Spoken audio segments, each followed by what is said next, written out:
Vie abondante. L'épanouissement qui n'existe que par Dieu. Échange. Débat. Reportage. Puisez vos réponses dans l'émission Vie abondante. Réalisation et présentation. Théophile Ndaïdzi.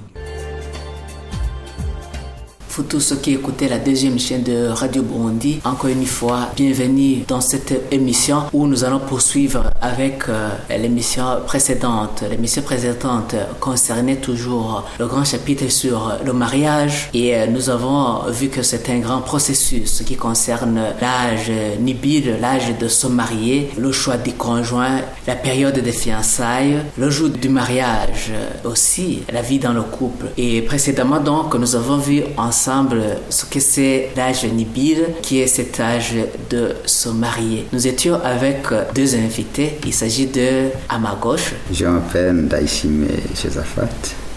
Je suis un conseiller préconjugal. Merci.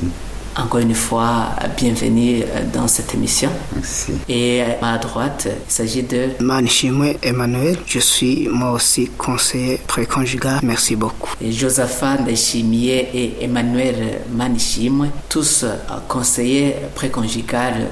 Nous avons vu que vous donnez des conseils en ce qui concerne le mariage, ce choix du conjoint, cet âge nubile, etc. Tout ce processus. Avant d'entrer dans le vif du sujet, pourriez-vous rappeler en quelques mots cet âge nubile avant d'entrer dans ce processus de choix du conjoint, Josaphat? Merci beaucoup. D'abord, je vais rappeler à nos auditeurs que nous avons compris et nous sommes convaincus que la vie est destinée à être facile. Les difficultés dans la vie sont dues à l'ignorance, parce que quelqu'un qui ignore les principes qui régissent quelque chose doit rencontrer beaucoup de difficultés dans la vie. J'ai l'image de quelqu'un qui reçoit un don d'un véhicule, mais qui n'est pas passé dans une autre école. Il doit pousser. Alors que quelqu'un qui sait comment conduire la voiture, il va entrer dedans et mettre la clé de contact et ça y est. Vous voyez, dans la vie, il y a des gens qui sont en train de pousser dans plusieurs domaines, dans les domaines différents de la vie. Il y a des gens vraiment qui poussent. C'est difficile, c'est dur, la vie est compliquée. Mais en fait, rien n'est compliqué dans la vie. C'est ce qu'on a compris.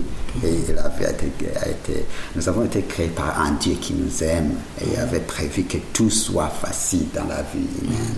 Les difficultés proviennent de l'ignorance. Si il y a de l'ignorance dans un domaine de la vie, ça va être difficile et très compliqué. Donc aussi dans le mariage, c'est destiné à être très facile, mais à condition qu'on soit au courant de tous les principes qui régissent ce domaine. Donc le conjoint se choisit, mais il faut que tu sois à l'âge nubile. Cet âge nubile, nous nous sommes focalisés en général sur ces deux points. L'âge biologique qui ne compte pas, les biens matériels. Nous avons vu que cela ne compte pas pour dire que quelqu'un a cet âge de se marier, n'est-ce pas? L'âge nubile est lié à la définition elle-même du mariage. Parce que le mariage, c'est la rencontre de deux personnes de sexe opposé pour accomplir la mission, pour maximiser ce pourquoi Dieu les a créés. Donc, avec la définition, le mariage, c'est la mission. Donc, si la personne n'a pas encore découvert le pourquoi de son existence ici sur Terre, il n'est pas encore temps de se marier. Donc, l'âge nubile est lié à la définition du mariage.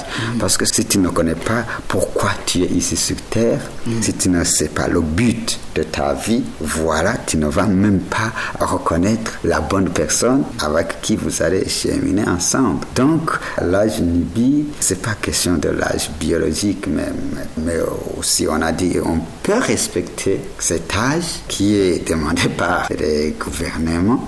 On peut la respecter, mais ce qui est important, c'est de découvrir le but de ta vie. Tu sais pourquoi tu es ici sur la terre.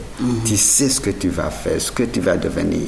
Et c'est à ce moment-là où tu es capable de reconnaître la bonne personne qui peut t'aider dans cette mission de la vie. Prenons donc que cette personne a déjà découvert sa mission sur Terre. Il a cet âge de se marier et nous allons poursuivre toujours dans le même sens Aujourd'hui, ça va concerner le choix du conjoint. Emmanuel, le choix du conjoint, pourquoi et comment? Ce que j'aimerais te dire, ce choix que nous allons parler aujourd'hui se fait ici et là, n'importe comment je dirais. Mais comme Josaphat vient de le dire, il y a des principes qui régissent chaque chose.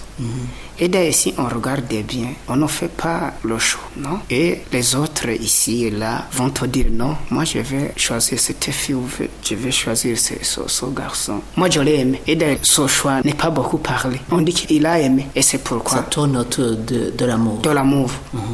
Et pourtant, ce que nous allons dire aujourd'hui, c'est que si on dit choix, ça vient du verbe choisir. Choix, c'est choix. Quand on dit qu'on choisit, ce qu'on choisit, c'est quelque chose ou quelqu'un ou quelqu'une, je ne sais pas, qui est parmi beaucoup d'autres personnes. C'est une chose que dans beaucoup de choses, tu vas choisir ce qui t'intéresse. Peut-être tu as des critères sur lesquels tu vas t'appuyer pour choisir cette personne. C'est ce que nous allons voir aujourd'hui. Nous allons voir les critères, nous allons voir là où on distingue les critères essentiels et les critères secondaires ou accessoires. Continue toujours dans le même sens. Le choix du conjoint, c'est un sujet qui n'est pas facile. En tout cas, le choix du conjoint, d'après vous, comment s'opère ce choix? Sur quoi on peut articuler?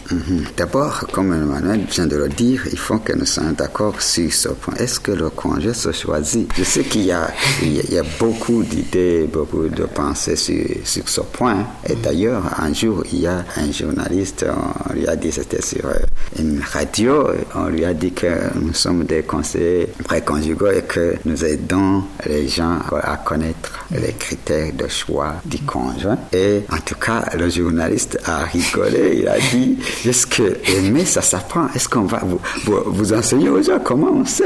Mais il pense que, en fait, le conjoint ne se choisit pas aimer. Il pense que si j'aime une personne, et puis si je l'ai aimé, il n'y a personne qui va m'enseigner les critères de l'amour, parce que l'amour, c'est en moi, je vais sentir en moi. Il pense que l'amour, par ailleurs, l'amour n'est pas un sentiment. L'amour, c'est pas un sentiment. Oui, l'amour, c'est une connaissance basée à une compréhension de la vérité. C'est pas émotion comme ça. Et d'ailleurs, c'est la raison pour laquelle les gens qui disent qu'ils s'aiment, ça ne dure pas. Parce que ce sont des sentiments superficiels, c'est pas basé sur une connaissance ou une révélation de la vérité concernant l'autre personne. Donc, maintenant, d'accord, ici, avant même de parler des critères de choix du conjoint, que le conjoint se choisit. C'est toi-même qui choisis le conjoint. Qui dit choix, alors dit critères. Si tu choisis entre beaucoup de choses, il faut que tu sois au courant des critères de ce choix. Il n'y a personne qui t'impose ton conjoint. Il y a des sociétés où ce sont les parents qui imposent aux enfants. Tu vas te marier avec tel ou tel. Il y a des cercles religieux où il y a des gens, des leaders religieux qui disent, voilà, moi, puisque je suis ton leader religieux, Dieu m'a dit que ta femme c'est elle, que ton mari c'est elle. Ça, c'est vraiment regrettable parce que il y a personne qui t'impose ça. Et quels sont donc ces critères de choix du conjoint? Ok, merci pour commencer à parler des critères du choix. Et les critères, il y a des critères essentiels, il y a aussi des critères secondaires ou accessoires. Critères essentiels, critères secondaires ou accessoires. Comment peut-on reconnaître ces critères? D'abord, la différence entre les critères essentiels et les critères secondaires, c'est que parmi ces critères essentiels, ce sont les critères qui excluent, s'ils ne sont pas là, ça exclut d'office la candidature de la personne qui est là. Il n'y a pas à analyser. S'il ne remplit pas cette condition, on passe. On va ailleurs. Mais pour les critères secondaires, ce sont des critères qu'on peut analyser, on peut juger, on peut délibérer.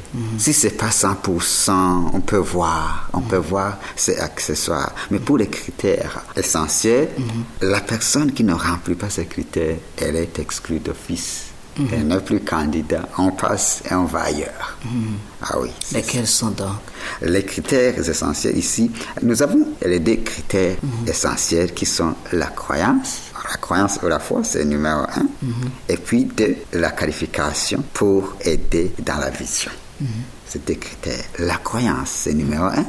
Et 2, la qualification pour aider dans la vision. Ça peut être beaucoup de qualifications selon la vision que tu as de ta vie, dans ta vie, parce qu'on a dit que quelqu'un qui est à l'âge de c'est quelqu'un qui sait là où il va dans la vie, c'est quelqu'un qui sait ce qu'il va faire dans la vie.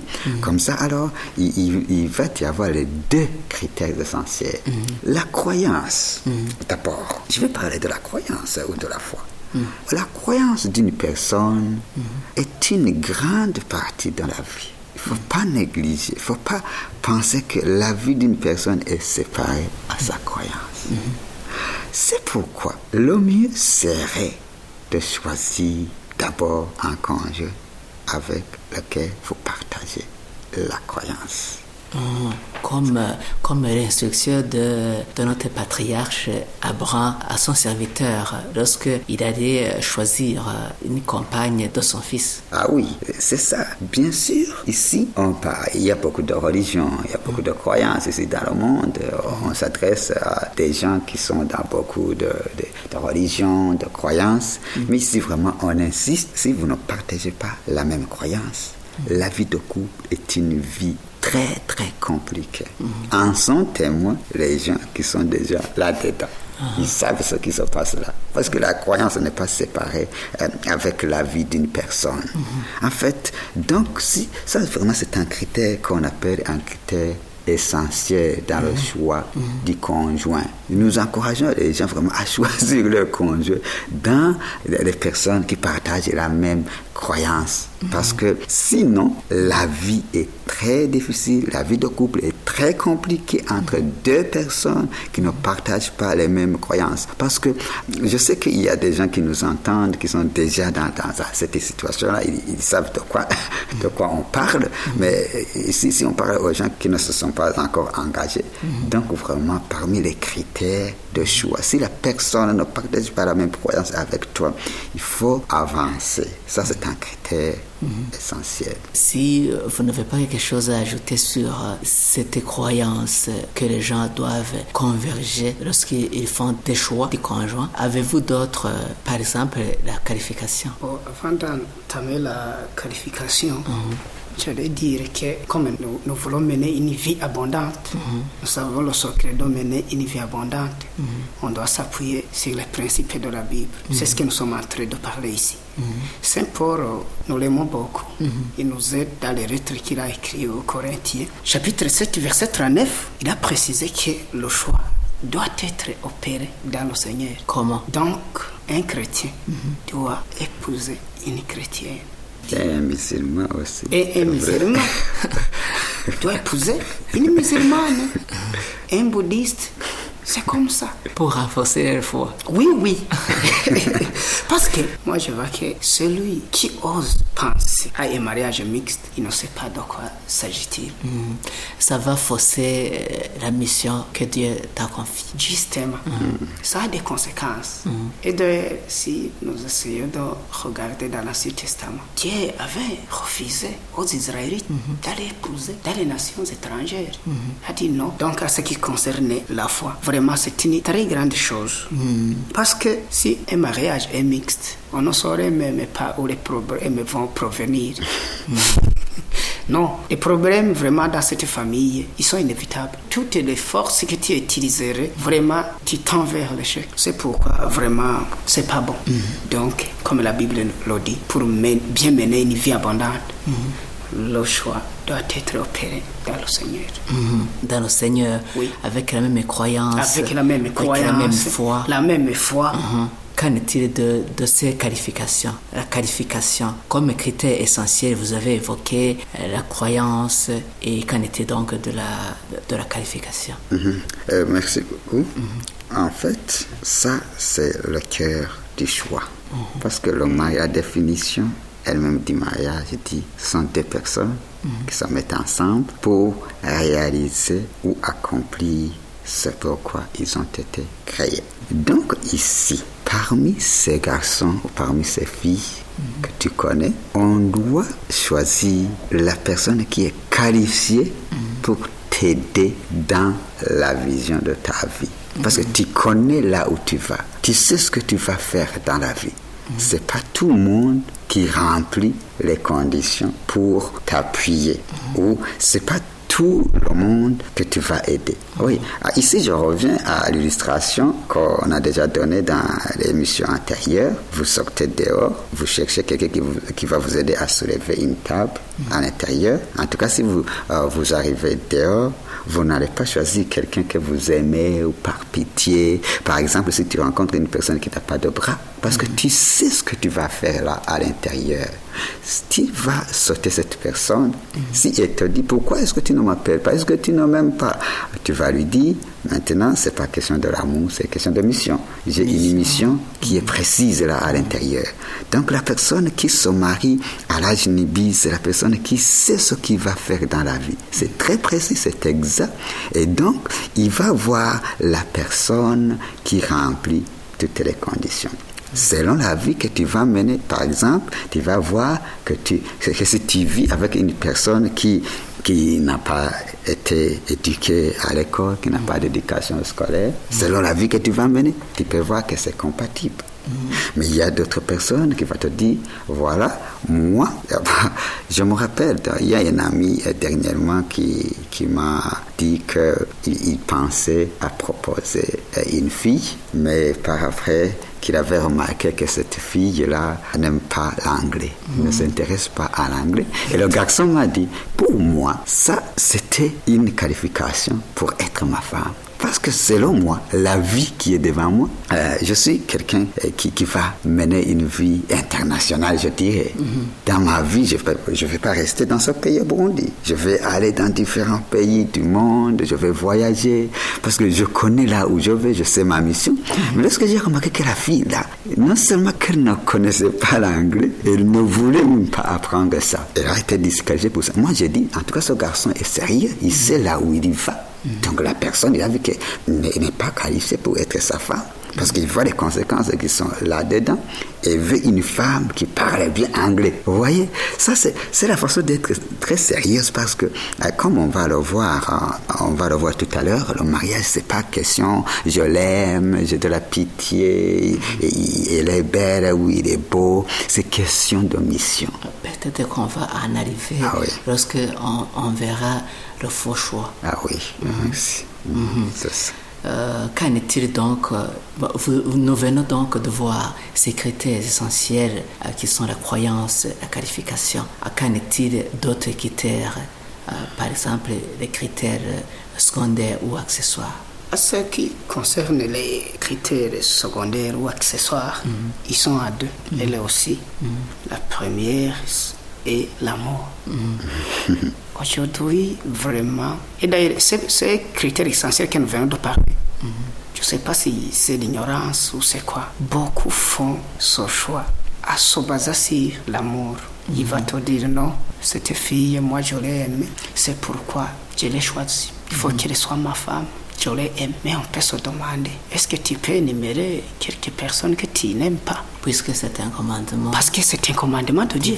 Oui, nous aimons tout le monde. Il n'y a personne qui t'y est. Nous aimons tout le monde. Et d'ailleurs, tout simplement, ce qui différencie cette personne que tu as choisie, c'est ce que tu as déjà remarqué que cette personne a la qualification de t'aider dans ta vision. Donc tu as déjà remarqué que les critères essentiels, il est rempli au complet. Et d'ailleurs, comme Josaphat l'a dit, si tu remarques que les critères essentiels ne sont pas remplis au complet, tu continues le chemin. Cette personne est exclue. Alors, la différence, nous aimons tout le monde. Là où je suis, à l'église, à la maison, à l'école, les filles avec lesquelles je côtoie, je les aime. Je n'aurai personne, tout simplement. Ce qui va différencier cette personne que je vais choisir avec les autres, j'ai remarqué qu'elle est remplie, surtout ces critères essentiels.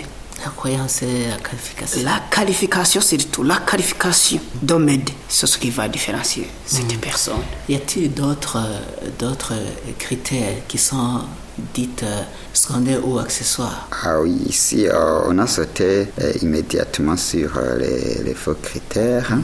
Mais on était en train de parler des critères essentiels. mais aussi il y a des critères accessoires. Je dirais, ces critères dont il faut délibérer, on peut délibérer. On ne peut pas exclure la personne d'office. Bon, si on remarque qu'on ne partage pas la même croyance, on saute, on avance. Si on remarque que la personne n'a pas de qualification pour m'aider dans ma vision, je saute, pas d'analyse là. Mais il y a des critères qu'on peut analyser et délibérer, notamment la maturité spirituelle, parce que dans la croyance, il y a des degrés dans la croyance. Vous pouvez partager la même croyance, mais le niveau de maturité dans cette croyance n'est pas le même. Là, tu vas délibérer. On ne peut pas exclure la personne tout en disant qu'elle n'est pas aussi mature que moi dans ma croyance. Si vous partagez la même croyance, ça va. Vous pouvez toujours grandir dans vos croyances, même si vous n'êtes pas au même niveau. Vous aidez mutuellement. Ah, bien sûr. Ah oui. Le deuxième critère accessoire ou secondaire dont on peut délibérer, c'est l'apparence physique. Et là, pour l'apparence physique, ce que je pourrais souligner, ce qui est étonnant, c'est que pour la majorité des célibataires qui veulent se marier, c'est plutôt le critère essentiel. C'est le premier critère, l'apparence physique. Alors que c'est accessoire. Je vais vous dire, l'apparence physique ou la beauté physique est ça va compter puisque nous aimons tous de bonnes choses. Ah, bien sûr. Et c'est pourquoi aussi on l'a classé parmi les critères. Il ne faut pas dire que c'est à négliger. Donc, la beauté physique, d'abord ce que je voudrais dire, la personne la plus belle physiquement n'existait pas. Le 100%, cette beauté physique à laquelle tu aspires, cette forme physique à laquelle tu aspires, au fait, elle n'existait pas. Donc, ce qui est mauvais, c'est de dire qu'il faut choisir une personne qui n'est pas belle. La beauté est relative. La beauté est relative, mais il faut vraiment être équilibré. Il faut être équilibré parce que, donc, la personne qui est... Il y a le terme ici qu'on appelle présentable.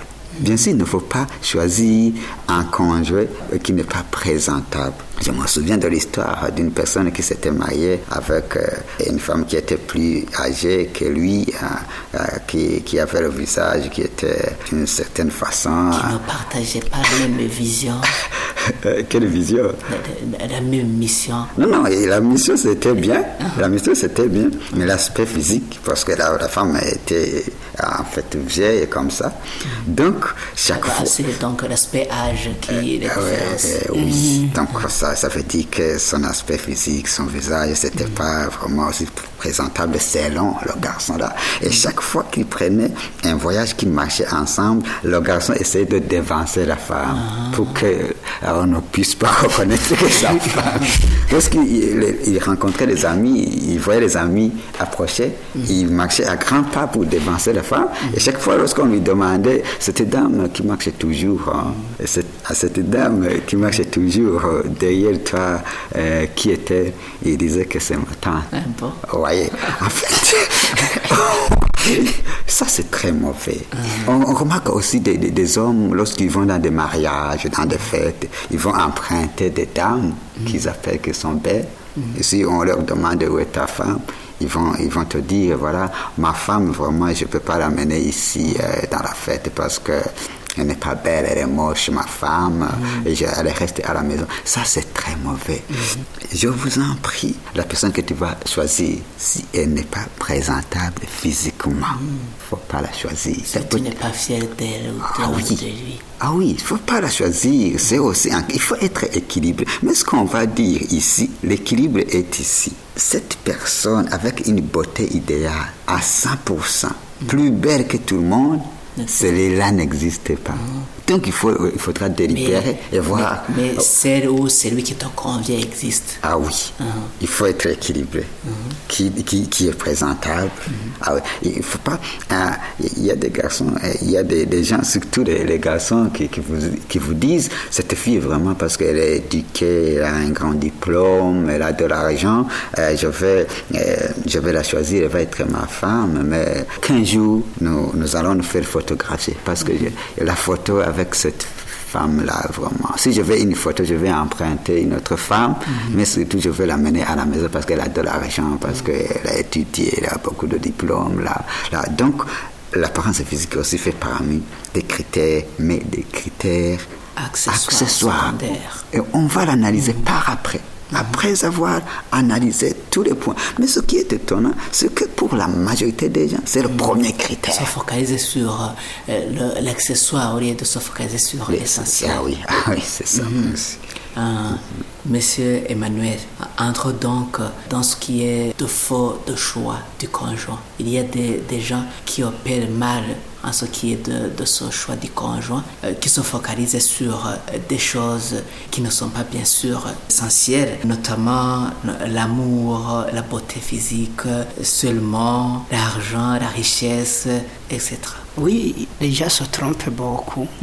Surtout cette chose-là qu'est l'amour. Beaucoup de garçons ou de filles s'appuient sur cette chose pour se marier. Beaucoup ne choisissent pas. Il faut te dire non, moi je l'ai aimé, pas question de choisir. Et tu as été guidé par Dieu. Oui. Puisque le choix se fait dans le Seigneur. Oui.